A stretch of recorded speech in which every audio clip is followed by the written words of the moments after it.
दोस्तों, आजम खान और स्वामी प्रसाद मौर्य की मुलाकात हुई है और इस मुलाकात ने यूपी में हलचल तेज कर दी है। कहा जा रहा है कि क्या इसके बाद राजनीतिक समीकरण बिगड़ सकते हैं। क्या स्वामी प्रसाद मौर्य वापस से समाजवादी पार्टी में आ सकते हैं, क्योंकि ये जो मुलाकात है तकरीबन 2 घंटे तक चली है। स्वामी प्रसाद मौर्य खुद मुलाकात करने के लिए आजम खान के घर पर पहुंचे हुए थे और इस 2 घंटे की मुलाकात के बाद जब स्वामी प्रसाद मौर्य घर से बाहर आते हैं, उस दौरान मीडिया जब उनसे सवाल पूछता है कि आपने इतनी देर मुलाकात की है, क्या आप समाजवादी पार्टी में जा सकते हैं, तो वो जवाब देते हुए कहते हैं कि अभी इस मसले पर बात तो नहीं हुई है, लेकिन राजनीति में कुछ भी संभव है। राजनीति में कभी भी कुछ भी हो सकता है। फिलहाल हमारा जो ध्यान है वो 2026 के चुनाव में है और चुनावों के बाद ही हम अपनी रणनीति का खुलासा कर देंगे। स्वामी प्रसाद मौर्य जब ये बयान देते हैं तो हलचल तेज हो जाती है कि क्या स्वामी प्रसाद मौर्य रणनीतियां तैयार कर रहे हैं और उसके बाद 26 में जब पंचायत चुनाव होंगे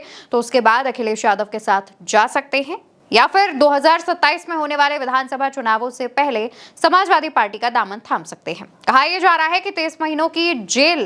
काटने के बाद बाहर आए समाजवादी पार्टी के कद्दावर और संस्थापक नेता आजम खान स्वामी प्रसाद मौर्य की वापसी जो है वो समाजवादी पार्टी में कराएंगे। वहीं अगर दोनों के रिश्ते पर बात करें तो क्योंकि कई बार ऐसा हुआ है कि स्वामी प्रसाद मौर्य कभी बीजेपी में तो कभी बसपा में रहे हैं, कभी समाजवादी पार्टी में भी रहे हैं, और जब वो समाजवादी पार्टी में नहीं रहे हैं तब उन्होंने सपा पर निशाना भी साधा है और ऐसे में उनकी आजम खान से मुलाकात कई बड़े सियासी मायनों में अहम हो जाती है। वहीं अगर हम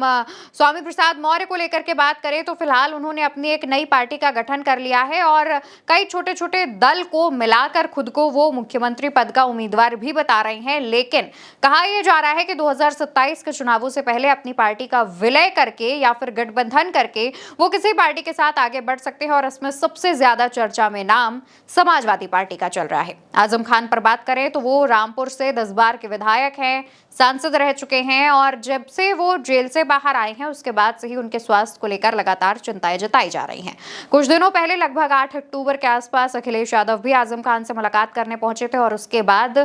तमाम समाजवादी पार्टी के जो नेता हैं वो आजम खान से मुलाकात करने की लगातार कोशिशें कर रहे हैं। लेकिन इसी दौरान जब स्वामी प्रसाद मौर्य आजम खान से मुलाकात करने पहुंचते हैं, घर के अंदर की तस्वीरें सामने आती हैं। इस दौरान एक तस्वीर ध्यान खींचती है जो खुद स्वामी प्रसाद मौर्य अपने ऑफिशियल एक्स हैंडल से शेयर करते हैं और इसमें स्वामी प्रसाद मौर्य और आजम खान एक दूसरे का हाथ थामे जिस कदर नजर आ रहे हैं, बताया जा रहा है कि ये जो तस्वीर है ये आगे चलकर बहुत बड़ा सियासी संदेश दे सकती है। स्वामी प्रसाद मौर्य ने अपनी राजनीति की शुरुआत जो है वो बसपा से की थी। उसके बाद वो करीब साल 2017 के चुनावों के आसपास भारतीय जनता पार्टी में भी आए, लेकिन उसके बाद उन्होंने वो छोड़ी और समाजवादी पार्टी में भी आए। पर मौजूदा समय में स्वामी प्रसाद मौर्य किसी भी दल में शामिल नहीं है, उन्होंने अपनी अलग एक पार्टी का गठन कर लिया है और स्वामी प्रसाद मौर्य इस दौरान भाजपा सरकार पर भी हमलावर नजर आ रहे हैं। वो कहते हैं कि भाजपा की सरकार जो है वो हिंदू मुस्लिम राजनीति करती है, लगातार लोगों के बीच दंगे भड़काती है। बरेली का जिक्र करते हुए कहते हैं कि बरेली में ये जो तमाम चीजें हुई हैं वो भाजपा की साजिश के तहत हुआ है।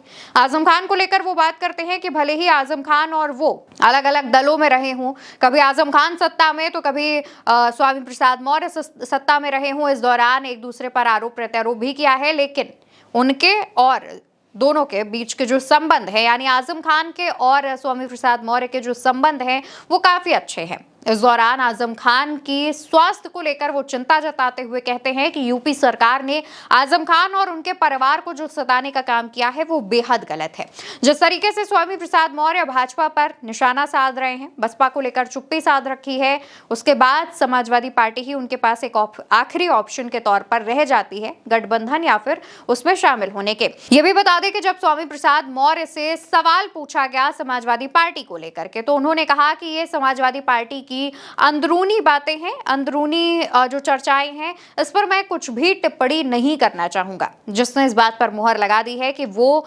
समाजवादी पार्टी को लेकर के सेफ खेलना चाहते हैं और इसी वजह से वो ना सिर्फ आजम खान से मुलाकात करने पहुंचे हैं, बल्कि मुलाकात के बाद वो समाजवादी पार्टी को लेकर के काफी नरम रवैया भी अपनाए हुए हैं। हालांकि चर्चाएं ये भी हैं कि आजम खान जब से जेल से बाहर आए हैं उसके बाद से ही वो समाजवादी पार्टी को मजबूत करने के लिए 2027 में दोबारा से में वापसी कराने के लिए जो तमाम तैयारियां हैं उसमें जुट गए हैं। अखिलेश यादव से भी जब उनकी मुलाकात हुई थी तब भी यही चर्चाएं चल रही थी कि अखिलेश के साथ मुलाकात करके आजम खान कई रणनीतियों पर काम कर सकते हैं या फिर रणनीतियां जो हैं वो सुझा सकते हैं। अब आजम खान ने जब एक नेता से मुलाकात की है तो इन चर्चाओं ने और जोर पकड़ लिया है। देखने वाली बात तो ये होगी कि आजम खान के मुलाकातों का ये जो दौर है बाकी नेताओं के साथ ऐसे ही जारी रहेगा या फिर क्या जो अपडेट है वो इस मामले को लेकर के निकलकर सामने आती है। फिलहाल जो भी खबर होगी हम आप तक जरूर पहुंचाएंगे। तब तक के लिए आप भारत एक सोच को सब्सक्राइब कीजिएगा, वीडियो को शेयर करिएगा। नमस्कार।